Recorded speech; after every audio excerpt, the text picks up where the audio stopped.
The Little Red Riding Hood.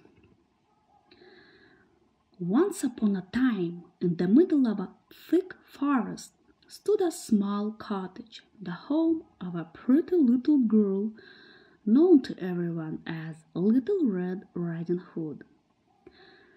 One day, her mommy waved her goodbye at the garden gate, saying, "Grandma is ill. Take her this basket, but be very careful. Keep to the path and don't ever stop. That way you will come to no harm." Little Red Riding Hood kissed her mother and ran off.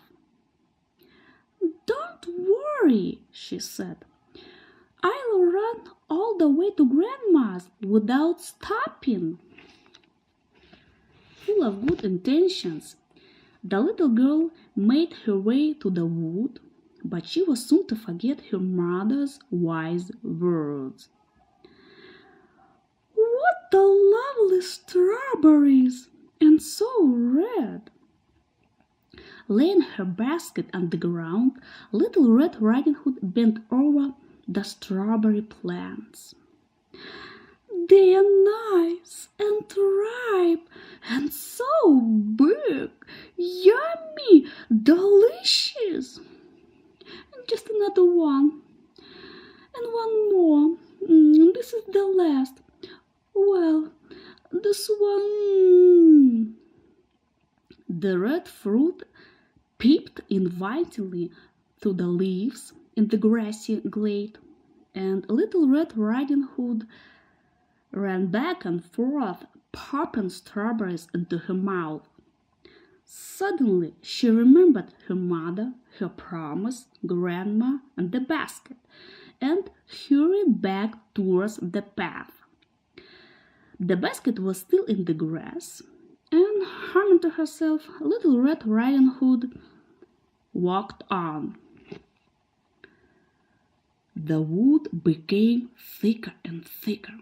Suddenly, a yellow butterfly fluttered down through the trees.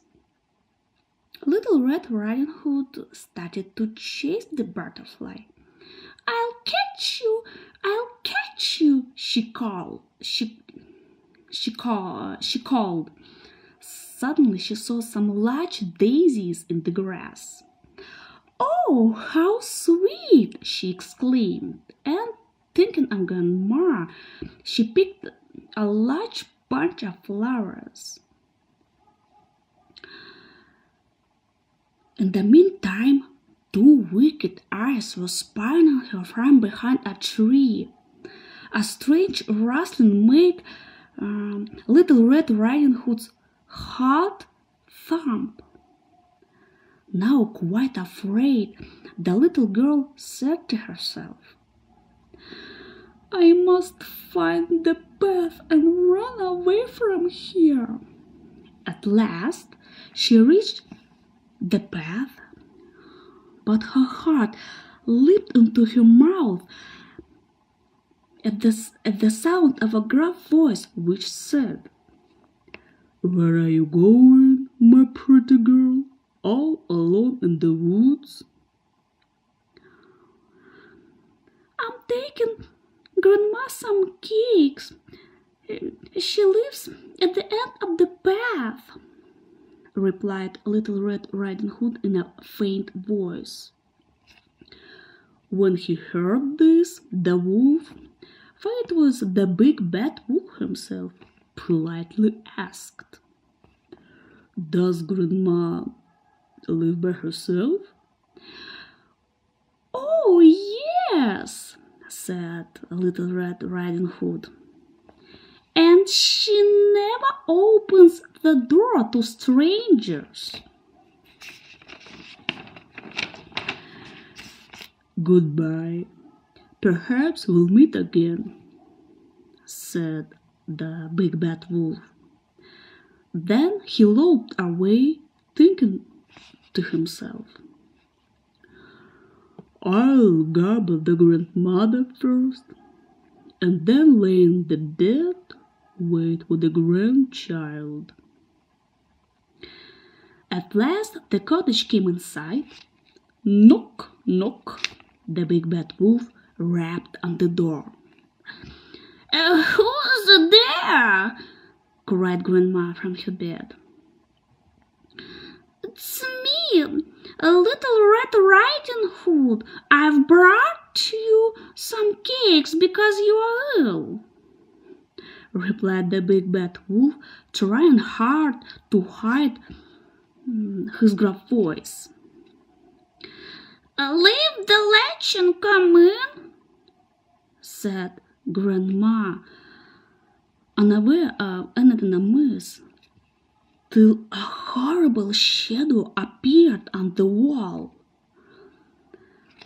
Poor Grandma!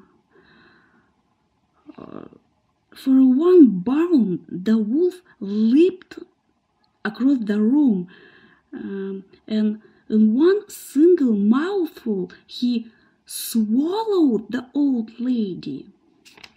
Soon after, little Red Riding Hood tapped on the door. Grandma, can I come in? She called. Now the big bad wolf had put on the old lady's shawl and cap and slipped into the bed.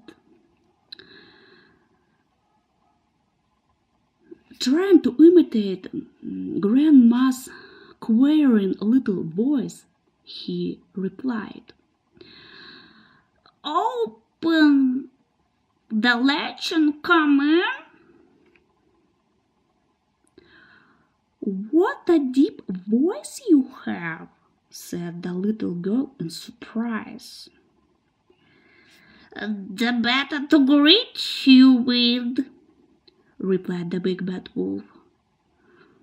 Goodness, what big eyes you have! The better you see with.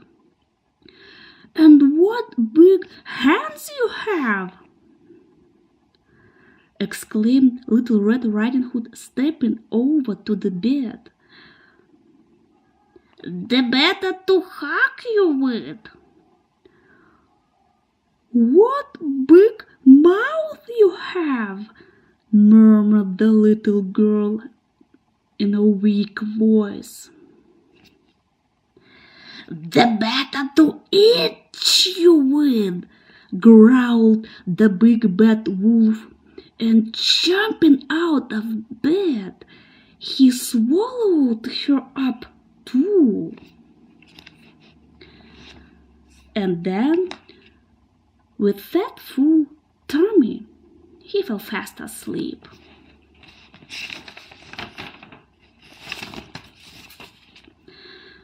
In the meantime, a hunter had emerged from the wood, and on noticing the cottage, he decided to stop and ask for a drink.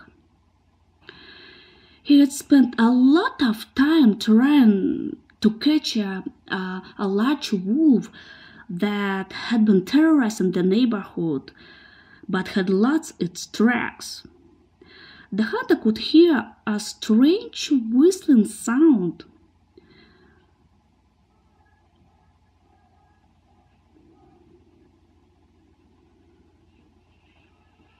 It seemed to be coming from inside the cottage.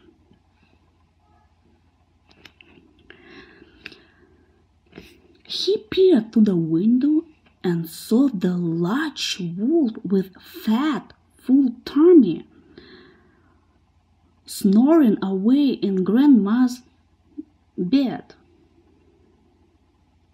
The wolf! He won't get away this time! Without making a sound, the hunter carefully loaded his gun and gently opened the window. He pointed the barrel straight at the wolf's head and bang! The wolf was dead.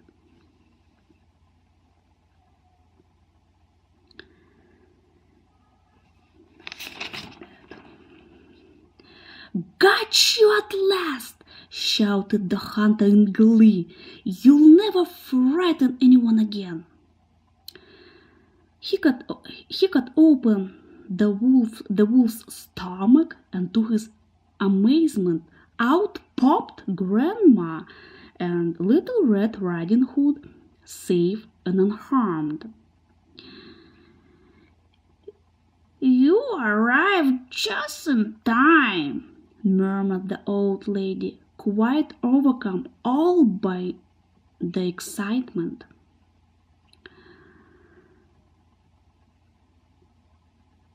"It's safe to go home now," the hunter told Little Red Riding Hood. "The big bad wolf is dead and gone, and there is no danger on the path." Still scared, the little girl hugged her grandmother. Oh, what a dreadful fright!